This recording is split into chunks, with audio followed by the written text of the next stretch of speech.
अस्सलाम वालेकुम, मैं हूं समर अब्बास। आप मेरा ब्लॉग देख रहे हैं। नाजरीन, पीडीएम के लिए बहुत ही बुरी खबर सामने आई है लाहौर हाई कोर्ट से। जैसा कि हमने पहले एंटिसिपेट किया था कि लाहौर हाई कोर्ट से एक तल्ख और सख्त फैसला आ सकता है पीडीएम के लिए और तहरीक इंसाफ के लिए बड़ी खुशखबरी आ सकती है।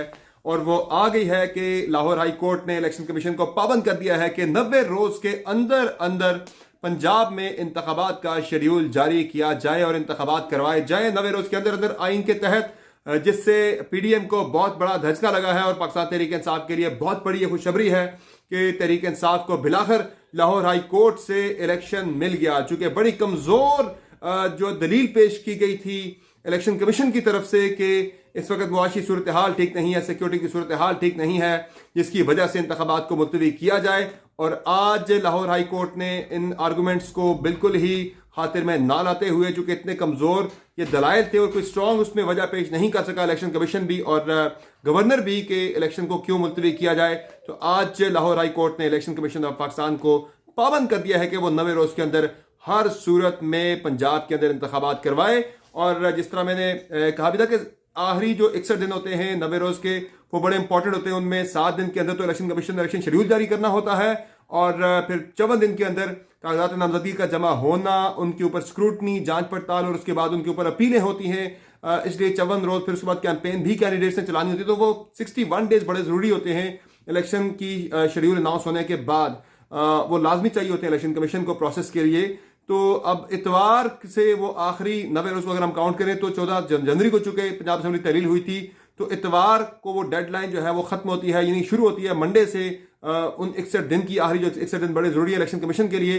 तो अब इलेक्शन शेड्यूल कल मुझे लगता है कि आ जाएगा, इलेक्शन कमीशन की तरफ से जारी कर दिया जाएगा, इलेक्शन की तारीख अनाउंस कर दी जाएगी और इलेक्शन पंजाब के अंदर हो जाएगा। पंजाब के अंदर जब इंतखाबात हो जाएंगे तो उसके बाद सेंटर के अंदर भी, सेंटर की बात हम बाद में करते हैं, पहले केपी के अंदर भी इंतखाबात जो है अब वो होने से कोई नहीं रोक सकता, क्योंकि इसी को ग्राउंड बनाते हुए केपी के अंदर भी इंतखाबात की कोशिश की जाएगी और साथ ही साथ सेंटर के अंदर भी इंतखाबात का कभी इम्कान बन सकता है। चूंकि जो ग्राउंड नून लीग ले रही थी, पीडीएम ले रही थी कि खर्चा होगा इससे, जब आप अलग अलग इंतखाबात करवाएंगे तो जब सेंटर और जब पंजाब और केपी के अंदर इंतखाबात हो रहे हैं तो आपको सेंटर के अंदर भी शायद इंतखाबात की तरफ आप जाना पड़े। आप खुद नहीं जाएंगे तो कोई और आपको पुश करके इंतखाबात की तरफ ले जाएगा। चूंकि इस वक्त जो अदालतें हैं वो भी नजर आ रहा है बड़ा क्लियरली कि वो मुल्क में इंतखाबात चाहती हैं। जिस तरह से चीफ जस्टिस पाकिस्तान ने गुज़िश्ता रोज से कहा भी था कि अवाम के हाथ में फैसला होना चाहिए मुल्क के मुस्तकबिल का, चीज़ों का फैसला साजी का, तो उनका इशारा भी इसी तरफ था कि शायद मुल्क में इस्तेकाम जो है वो इंतखाबात से ही आ सकता है। तो अब मामला जो है इंतखाबात की तरफ जाता हुआ दिखाई दे रहा है पूरे मुल्क के अंदर। इस पे पीडीएम ऑब्वियसली एक ही बात करेगी, नून लीग सबसे बढ़कर एक ही बात करेगी कि लाहौर हाई कोर्ट जो है वो मैनेज्ड है, वहाँ मैनेजमेंट करके इन्होंने लिया है। चूंकि चीफ जस्टिस जो चीफ जस्टिस है लाहौर हाई कोर्ट के, वो तहरीक इंसाफ के साबिक मिनिस्टर और मौजूदा जो उनके टिकट होल्डर भी हैं, आइंदा के लिए इलेक्शन वो उनके कैंडिडेट होंगे पीटीआई के फैसलाबाद से। अली अफजल साई उनके सुसर हैं, तो ये रिश्तेदारी की बेसिस पे उनको फेवर किया गया। हालांकि मेरी नज़र में ये आइन के तहत एक प्रॉपर बनता भी यही था कि 90 रोज के अंदर इंतखाबात करवा दिए जाएँ। सिक्योरिटी की सूरत यार इतनी खराब नहीं थी कि जितना बताया जा रहा था। एक मियांवारी के थाने पर अटैक हुआ पंजाब के अंदर। कल भी मैंने यही बात की थी कि पूरे पंजाब की जो नफरी है, चाहे वो फौज हो, रेंजर्स हो और पुलिस हो, वो सारी की सारी किसी ऑपरेशन के अंदर बिजी नहीं है। वो मामूली एक लिमिटेड नंबर होगा एहलकारों का जो ऑपरेशन में हिस्सा ले रहे हैं। यही सूरत केपी के अंदर भी है कि पूरी केपी की पुलिस, एफसी, रेंजर्स और बाकी जो नफरी है वो ऑपरेशन में बिजी नहीं है। वो स्पेसिफिक तादाद है अरकान की जो कि इस वक्त हमारे एहलकारों की जो बिजी होंगे ऑपरेशन के अंदर, बाकी तो सिक्योरिटी दे सकते हैं। तो मेरे ख्याल से पीटीआई के लिए बहुत बड़ी एक डेवलपमेंट है, हैपनिंग है उनके लिए। सबसे काफ़ी टाइम बाद उन्हें एक अच्छी खबर मिली है और यही मेरे ख्याल से एक तरीके इंसाफ के लिए एक नुक्ता आगाज हो सकता है मुल्क में। तो मुझे नहीं लगता कि कोई relief out of the way जाके वो किसी किस्म का पीडीएम को दिलवाया जाए, कहीं से प्रेशर डाल के, स्टेक होल्डर्स की तरफ से, इदारों की तरफ से प्रेशर डाल के। क्योंकि इदारा भी अब बड़े मोहतात हो गए। जो बाजवा साहब की कहानियाँ खुल रही हैं अब कि किस तरह से उन्होंने शौकत तरीन साहब को के केसेस शुरू करवाए, खुलवाए, उनके जो है उनके ऊपर करप्शन के जो केसेस थे, नाब के अंदर जो तहकीकात चल रही थी वो ख़त्म करवाई, वट एवर जो भी है, वो बातें खुल के सामने आ रही है। लेकिन इसमें जिस तरह फवाद चौधरी ने आज निशानदेही की कि 4 चीज़ें बड़ी खुल के बाजवा साहब ने तो उनका एतराफ़ कर लिया है। एक तो उन्होंने एतराफ़ कर लिया कि बिल्कुल जो हुकूमत गिराई गई थी इमरान खान की, जो अदम एतमाद थी वो ऑर्गेनिक नहीं थी, बल्कि उसमें इदारे जो है मुलव्वस थे, आर्मी चीफ की मर्जी से ये सारा काम हुआ था। दूसरा नाज़रीन इसमें यह भी साबित हो गया कि सऊदी अरब की तरफ से प्रेशर भी था इसमें कि हटाना है। वो जो बैरूनी प्रेशर की बात होती है, अमेरिका के प्रेशर की बात खान साहब करते रहे, लेकिन अब यहाँ सऊदी अरब का मामला निकल आया कि एक फ्रेंडली कंट्री का प्रेशर भी था, क्योंकि खान साहब ने कैबिनेट के अंदर सऊदी क्राउन प्रिंस मोहम्मद बिन सलमान के बारे में कुछ नामुनासिब अल्फाज इस्तेमाल किए थे। फिर नाजरीन और उनकी काबीना के अपने एक मेंबर ने जाके सऊदी सफ़ीर को सारा कुछ बता दिया था कि पंजाबी में आपके बारे में, मोहम्मद बिन सलमान के बारे में नामुनासिब अल्फाज इस्तेमाल किए गए इमरान खान की तरफ से, कि वो डैश डैश। अब डैश डैश का मतलब नहीं पता कि डैश डैश में क्या आता है, फिल इन द ब्लैंक कभी वो हुआ नहीं है, जब होगा तो आपको इंशाल्लाह ज़रूर बताएंगे कि वो फिल इन द ब्लैंक में क्या आता है, कि वो क्या डैश डैश है। बाकी नाज़रीन वो गैर मुल्की प्रेशर वाली बात भी आ गई, चाहे वो किसी इस्लामी दोस्त मुल्क की तरफ से है या किसी अमेरिका या किसी और मुल्क की तरफ से है, लेकिन बैरूनी मुदाखलत ही होती है। तो वो मुदाखलत का मामला भी कहीं ना कहीं अब आ रहा है। अमेरिका का ना सही, लेकिन सऊदी अरब वाला तो आ रहा। तो इमरान खान के बयानियों को इस हवाले से तकवीत जरूर मिल रही है, तो तरीके से अपने मर्जी के पॉइंट जरूर निकाल लिए।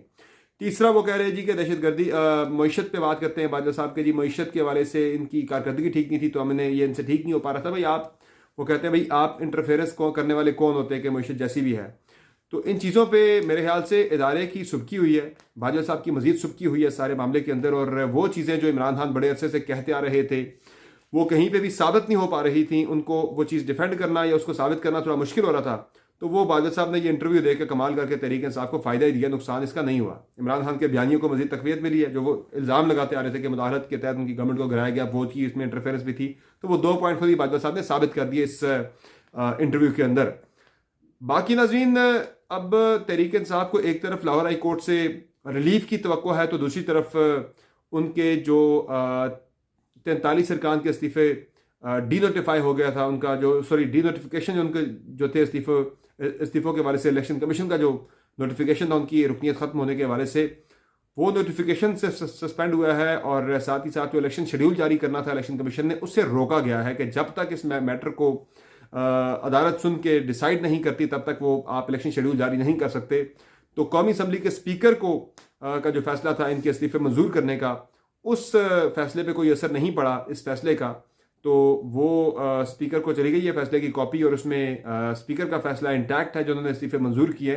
इलेक्शन कमीशन को इलेक्शन शेड्यूल जारी करने से रोका गया था कि जब तक ये मैटर डिसाइड नहीं होता, तो वहाँ तहरीक इंसाफ को थोड़ा सा नुकसान भी हुआ है इस फैसले के अंदर।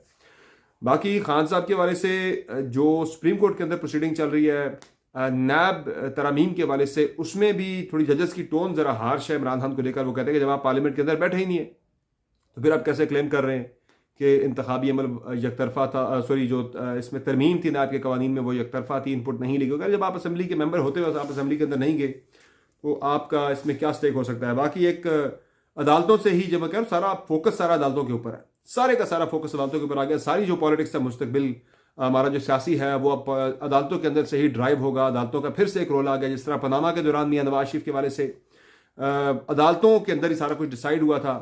तो नून लीग इल्ज़ाम लगाती थी अदालतों के ऊपर कि उन्होंने पॉलिटिकल इंजीनियरिंग में अपना हिस्सा डाल के नून लीग का सफाया किया, तहरीक इंसाफ का रास्ता बनाया। तो अब तहरीक इंसाफ के लिए भी मुझे वही चीज़ें होती दिखाई दे रही हैं, मुझे पैटर्न वही दिखाई दे रहा है कि इमरान खान को साइड लाइन करने के लिए, इमरान खान को कटल करने के लिए, इमरान खान को कट टू साइज करने के लिए फिर से अदालतों का सहारा लेने की कोशिश हो रही है। अदालतों के ऊपर बड़ी जिम्मेदारी है कि अदालतें क्या करती हैं। अब तक तो अदालतों ने बड़ी एहतियात बरती है, किसी भी जगह उन्होंने बतौर टूल इस्तेमाल होने की से काफ़ी गुरेज किया है कि हम इस्तेमाल ना हो किसी के पॉलिटिकल मकासद के लिए या किसी इदारे के प्रेशर में आके उनके अपने मकासद के लिए। चूँकि जब ये कासिम सूरी की जो थी रूलिंग थी, उसे जब उड़ाया सुप्रीम कोर्ट ऑफ पाकिस्तान ने, तो उस पर बहुत ज़्यादा, इंतहाई ज़्यादा सुप्रीम कोर्ट ऑफ पाकिस्तान के जजेस को, चीफ जस्टिस को बहुत ज़्यादा तनकीद का सामना करना पड़ा था, पब्लिक आउटरेज का सामना करना पड़ा था। तो अब जजेस भी थोड़ा सा ज़रा घबराते हैं, कतराते हैं, बड़ी एहतियात के साथ वो चल रहे हैं, और कई मामलों के ऊपर तरीके से साथ प्रेशर डाल के कुछ चीज़ें अपनी मनवाई है उल्टा जाके। अब क्या इदारा जो हमारी जुडिशरी है, क्या वो इस्तेमाल हो पाएगी, नहीं होगी, उस तरह की इंटरफेरेंस होगी या नहीं होगी जिस तरह का नून लीग इल्ज़ाम लगाती है। तो कहीं ना कहीं हमें कुछ चीज़ें ऐसी होती दिखाई दे रही हैं कि जहाँ पे शायद इमरान खान के हवाले से अगर आउट ऑफ द वे जाके वो कोई उनको नुकसान ना पहुँचाए, तो वो फेवर करने की पोजीशन में भी फ़िलहाल नहीं है। कोई भी अदालत फेवर करने के लिए भी तैयार नहीं है। एक अदालत के हवाले से जो तनकीद है नून लीग की, जो परसेप्शन है उसको छोड़कर रिश्तेदारियों वाली, क्योंकि इस्लामाबाद की सेशन कोर्ट ने भी इमरान खान को 16 फरवरी को बुला लिया, और सूरत में वो कह रहे हैं कि भैया आपको हाजिरी से इस्तिस्ना नहीं दिया जाएगा, आप चलते फिरते टहलकदमी करते नजर आते हैं। तो आपने जो कार्य सरकार में मुदाखलत का उनके खिलाफ जो केस है उसमें कह रहे हैं कि भाई आप आके 16 को पेश हो, वरना शायद उनका वारंट वगैरह जारी कर दिया जाए। ये मामला भी it can lead to Imran Khan arrest, जो कि नून लीग की गवर्नमेंट की और इदारों की बड़ी ख्वाहिश है, वो पूरी कर सकते हैं इस चीज़ को लेकर।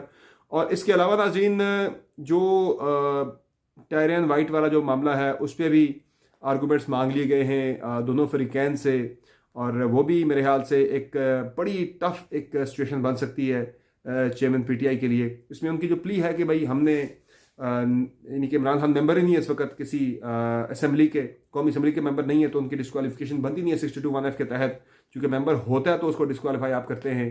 तो इसमें जनाब मामला यह है कि आइन के अंदर भी यही है कि जब मियाँ नवाज शरीफ के खिलाफ पनामा केस चल रहा था, उनकी डिस्क्वालिफिकेशन मांगी गई थी, तो उन्हें मशवरा दिया गया था कि आप कौमी असम्बली की रुकनीत से फिलहाल मुस्तफ़ी हो जाए, ताकि आपके ऊपर 62(1)(f) का इतलाक ना हो सके। आप यानी मेंबर असम्बली होंगे तो आपके ऊपर 62(1)(f) लगेगी। तो मियाँ साहब ने वो कानूनी मशवरा नहीं माना था। तो अब वही चीज़ खान साहब ने इख्तियार किया, पॉइंट ऑफ व्यू लिया है असम्बली इस्लामाबाद हाई कोर्ट के अंदर के मैं असम्बली का मेंबर नहीं हूँ, मैं मुंतखब ज़रूर हुआ हूँ, लेकिन जब तक आप मुंतखब होने के बाद जब आप हल्फ ले लेते हैं किसी ऐवान के अंदर जाके, किसी असम्बली के अंदर जाके, तब जाके आप उस असम्बली के मेंबर बनते हैं। तो अभी वो एमएनए नहीं है, वो अभी नो मुंतखब एमएनए आप उन्हें कह सकते हैं, मेंबर इलेक्ट कह सकते हैं, एमएनए इलेक्ट कह सकते हैं, वो प्रॉपर मेंबर नहीं है कौमी असम्बली के इस वक्त।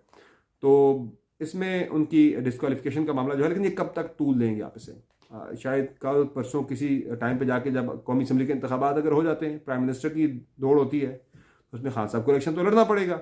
मेरा ख्याल है, मेरी एक असेसमेंट है, मेरा ख्याल है कि खान साहब को ये चीज़ एक्सेप्ट करनी पड़ेगी कि भाई ये है मामला, जो मेरा एफिडेविट है बिल्कुल दुरुस्त है। अगर कर भी लेते तो मेरे ख्याल से उनकी शोहरत पे कोई खास असर नहीं पड़ने वाला। मेरी ये प्रोडिक्शन है, चूँकि इससे पहले कई चीज़ें उनके साथ जब जोड़ी गई, एसोसिएट की गई, तो उन्होंने उनकी शोहरत को इफेक्ट नहीं किया, तो ये भी नहीं करेगी। बहरहाल देखना है कि टाइम आने पे क्या होता है। फिलहाल तो इस चीज़ को अवॉइड कर रहे हैं, लेकिन आगे जाके 33 हल्कों से इलेक्शन लड़ने का फैसला उन्होंने अपना चेंज कर लिया कि नॉमिनेशन पेपर्स के अंदर ये चीज़, इसको पॉइंट बना के मुझे डिस्क्वालीफाई ना कर दिया जाए। तो देखते हैं, इसमें इंतज़ार तो शायद वो उसी चीज़ का करने के इस्टेब्लिशमेंट शायद उनकी कल को हामी हो जाए तो उनकी नायली को रोक दे। फिलहाल तो उनके खिलाफ है, तो शायद वो पुश करके उनको नायल करवाने की कोशिश करें, और फिर मियाँ नवाज शरीफ को भी पाकिस्तान में ला के उनकी नायली को भी ख़त्म करके लेवल प्लेइंग फील्ड जो नून लीग चाहती थी वो दे दिया जाए। बाकी फाइनली नाज़रीन, IMF के साथ हमारी डील हो गई है, तकरीबन डील हो गई है। हमारा जो स्टाफ लेवल एग्रीमेंट है वो तो साइन नहीं हुआ, लेकिन memorandum of economic and financial जो होता है इसमें पॉलिसी MEAP वो दे दिया गया हमारी वजारत ख़जाना को। बड़े कड़े फैसले होने वाले नाज़रीन। हुकूमत पाकिस्तान तो कड़े फैसले अपने लिए करिए कि हमारे लिए सियासी तौर पे बड़े मुश्किल फैसले होंगे, लेकिन ज़ाहिर सियासी कीमत आप तब चुकाते जब आप अवाम को मुश्किल में डालते। 170 अरब के मजीद टैक्सेस लग रहे हैं, मिनी बजट आ रहा है, बिजली की कीमतें बढ़ रही हैं, 1 रुपया फी यूनिट तो फौरी तौर पे बढ़ रहा है, सरचार्ज लग रहा है 300 से ज़्यादा यूनिट इस्तेमाल करने वालों के लिए। गैस की कीमतें बढ़ रही हैं, पेट्रोल और डीजल की कीमतें मजीद बढ़ रही हैं, डीजल पे 10 रुपये मजीद लेवी लगाई जा रही है। वही हुआ है जिसका हमने आपको कहा था कि IMF कह रहा था GST लगाएं 17%, इसाक डार साहब कह रहे थे कि हमने लेवी लगानी है, चूँकि GST लगाते हैं तो वो हमें सूबों को देना पड़ता है शेयर उसमें से, इसलिए लेवी लगा रहे थे। लेवी फेडरल गवर्नमेंट अपने पास रखती है सारी की सारी, तो अब वो लेवी लगा के पेट्रोल की कीमत बढ़ाएंगे। मुझे लग रहा है कि लेवी को 50 से 80 रुपये पे लेके जाएंगे ग्रेजुअली, और लेवी ली जाएगी हमसे पर लीटर 80 रुपये, और GST शायद ना लगे, लेकिन कीमतें हर सूरत में बढ़नी ही बढ़नी है, वो जानी है 290 से 300 रुपये के दरमियान अगले इसी फरवरी के महीने के एंड तक जो है 14-15 फरवरी को होती हैं। उसके बाद फिर 28 फरवरी को दोबारा कीमतें रिवाइज होंगी, तो ये मरहलावार कीमतें जो हैं ये बढ़ा दी जाएंगी, 300 तक जानी है। तो ये जनाब अपडेट से सारी, शायद डॉलर आर्जी तौर पर थोड़ा सा नीचे आए, लेकिन खतरा यही है कि दोबारा से थोड़ी सी इस्तेकाम आने के बाद फिर डॉलर की प्राइस जो है वो रुपए के मुकाबले में कदर बढ़ना शुरू हो जाएगी। अल्लाह करे हालात बेहतर हो पाकिस्तान के लिए। इसी दुआ के साथ इजाज़त दीजिए, खुदा हाफिज़।